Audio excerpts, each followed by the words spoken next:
Hellboy 2 takes what was set up in the original and really ramps up the creatures and supernatural stuff. The movie feels necessary, not just a tacked-on addition because the first film was successful, in that it gives the supporting cast, especially Abe Sapien, a great deal more screen time, development, and gives them and Hellboy all interlocking character arcs. This one is much more of an ensemble picture rather than a movie with a title character and then those other people involved. That's actually a welcome change considering this is, after all, a team that investigates the paranormal. I would make the argument that Hellboy is somewhat overshadowed by the other characters here at times, and that he could have used a more solid and overarching character arc here. But perhaps he made so much progress as a character in the first movie that were he to have another big learn a major lesson or find himself sort of plot here, it would feel as if he hadn't learned anything. It's a major pitfall for sequels sometimes that characters will magically forget everything they've learned in the previous movie, and the story will feel like a carbon copy of the first. Refreshingly, that's not what happens here at all. Hellboy seems much more comfortable with his lot in life now, and he certainly has some character fallacies he'll probably never really get over, don't we all? His internal struggle this time is mostly about his own temper, which is fueled by people's lack of understanding, and like in the last film, people telling him what to do and where to go. But I'd say that while the movie addresses that, Hellboy doesn't entirely overcome it.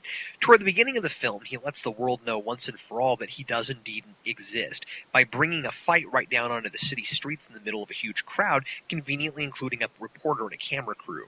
He's sick of hiding, so he's decided not to. I thought perhaps Hellboy would learn a valuable lesson about patience or something, but the movie subverts my expectations by instead having Hellboy give up on the agency altogether at the end, and it seems like he and his friends plan to join the ranks of society. And heck, they've earned it after all, since they chose the side of the humans in a war of humans versus magical beings, and they are all magical beings themselves. So the least humanity could do would be to give them a place in the world. I wouldn't say that the story is telling us that Hellboy's temper and lack of patience is a good thing, it just isn't something he's completely overcome. And you can't let your protagonist become perfect. There has to be room for new obstacles for him to overcome in the future. I think where Hellboy gets to at the end of this film is that no matter what people think of him, and no matter what origins as a beast from hell might potentially hold for the future, he has to live his life and take things as they come instead of hiding from the world. That's something he's wanted to do since the first film, but here he makes a conscious decision to finally act on those feelings. I have to address the way the public reacts to Hellboy, because it's a little different from what I might have expected. In the first movie, the public seemed more curious than frightened by the idea of Hellboy, but here, now that it's proven that he isn't just an urban legend, the public overwhelmingly reacts negatively toward him, to the point of chastising him for putting a baby in danger, which he saved during a giant monster fight. They seem to react this way simply because he looks like a scary monster. This is the one place I feel this movie isn't totally consistent with its predecessor. Now, perhaps there's a major difference between the reactions of people who think someone like Hellboy might exist versus knowing for sure that he does. The implications would certainly be different. But I rather like the idea that once Hellboy proved he was a force for good, a lot of people, maybe not all of course, would embrace him, proving to the government that maybe it wasn't necessary to keep him hidden all those years after all. Enough strange things happen in this universe that it seems to me people would be a lot more accepting of Hellboy, especially if he's one of the only people who can combat the supernatural dangers that seem to befall the city on a semi-regular basis. One complaint I had about the first film was that there didn't seem to be a lot of investigating going on, considering Hellboy and his friends are paranormal investigators. But happily that idea was brought more to the forefront in this film as they look into Prince Nuada's plans to awaken the legendary Golden Army and start up the old war between humans and elves again, because he feels the humans haven't held up their end of the bargain. The terms of the truce were that the humans stay in the cities and the elves stay in the forests, but humans have wrecked forests to build shopping malls and such. What's funny about this is that he kind of has a legitimate complaint, and I don't feel like this eco message is thrown in my face like it is in so many movies with that message. In fact, that seems to just be his motivation, rather than the film warning against the evils of deforestation. If you want to make a really interesting and complex villain, even one we might appreciate while not condoning his methods, give him a cause we can, to some degree, agree or sympathize with.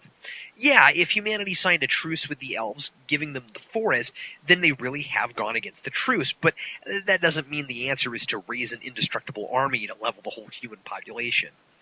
A classic supervillain idea is used in a couple of scenes, where Nuada tries to use Hellboy's weaknesses against him, making statements that have just enough truth to get under Hellboy's skin.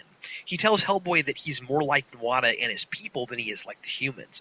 Probably my favorite scene in the movie is where they fight a huge plant creature on the city streets, partly because it's one of the most beautiful effects in the movie, and partly because it's Hellboy's best character moment.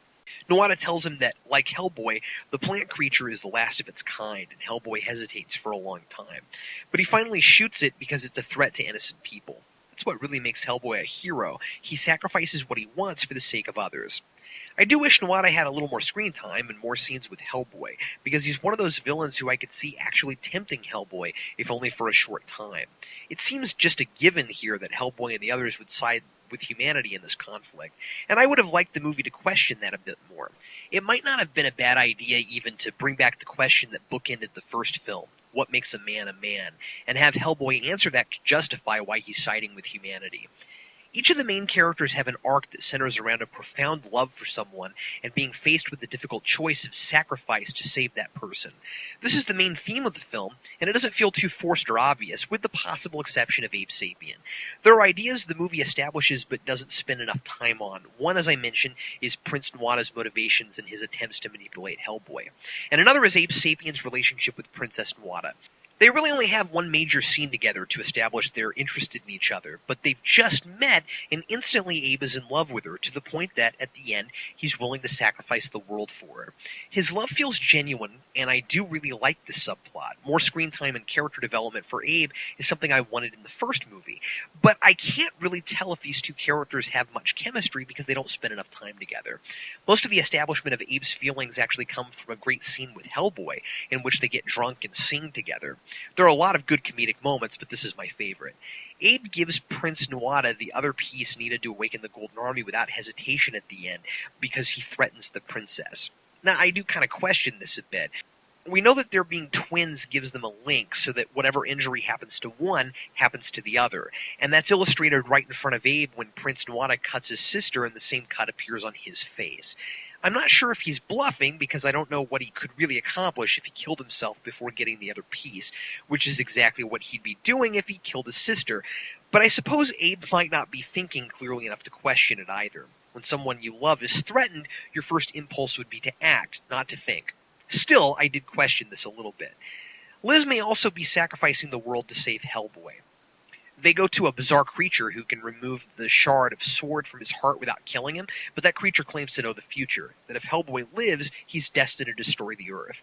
He says, not today, not tomorrow, but soon enough, and even tells Liz that she'll suffer more than anyone when this happens. Still, Liz doesn't hesitate to tell him to proceed, saying that she'll deal with that when it happens. This is the one place in the film where the supernatural mythos directly intersects again with Hellboy, and I'm really glad it was there. I didn't care for the subplot about Liz being pregnant and being afraid to tell Hellboy about it, and taking it out on him, acting angry with him through nearly the whole movie. And this was the one thing she got to do that I really loved. It makes a third installment feel necessary, and I hope very much that we'll get one.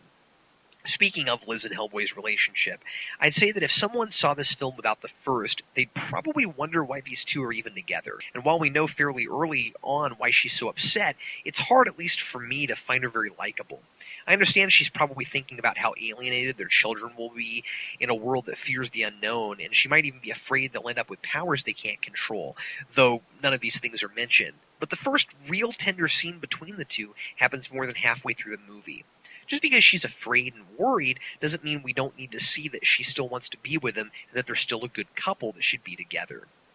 Even Krauss, the German ectoplasm housed in a robotic body, apparently ended up the way he is because he sacrificed himself for the woman he loved. He's a great addition to the cast, by the way, and I quickly came to like him. He's such a bizarre creature and instantly comes to life. He's all business and goes by the book, but once again, the movie goes against our expectations when he agrees to go after Prince Nuada with the other piece of the artifact, after he had orders from the government not to. And of course, we saw that Hellboy was willing to sacrifice himself last movie to save Liz. He does almost give up Liz's soul there to save the world, but he says he's ready to die to get her back also. And in this movie, he has a fun line where he says, "I would give my life for her, but she also wants me to do the dishes."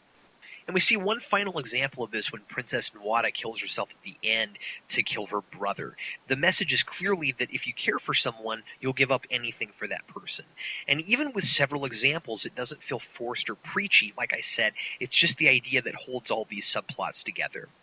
There was a full 4 years between the first and second movie, and you can really tell. This is a beautiful movie. The first had some great action and special effects, but this one is a visual masterpiece. The practical effects in CGR are, for the most part, wonderfully integrated. I love that so many of the creatures are created with makeup and puppetry, with some CG enhancements, but that they're not all just CG.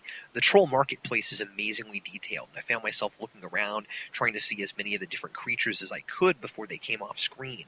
I'll definitely want to see the movie again to see what I missed. Just like in the original, the sets are elaborate and a wonder to behold, and the makeup job on Hellboy, Abe, and the others is nothing short of astounding. There is perhaps a little more action in this movie than there is story, but it's a really fun ride, and I never felt like the battles went on too long like I did with the first movie. I would say that the second hour is paced better than the first hour, which focuses a little too much on the mythos and not enough on character building, which takes center stage much more so in the second half. All in all, I'd say I prefer the story in the first movie to the second, though this one is still quite good, but the action and special effects have gone from excellent to brilliant in this. For those reasons, I think this movie deserves the same score I gave its predecessor, a 3 out of 4.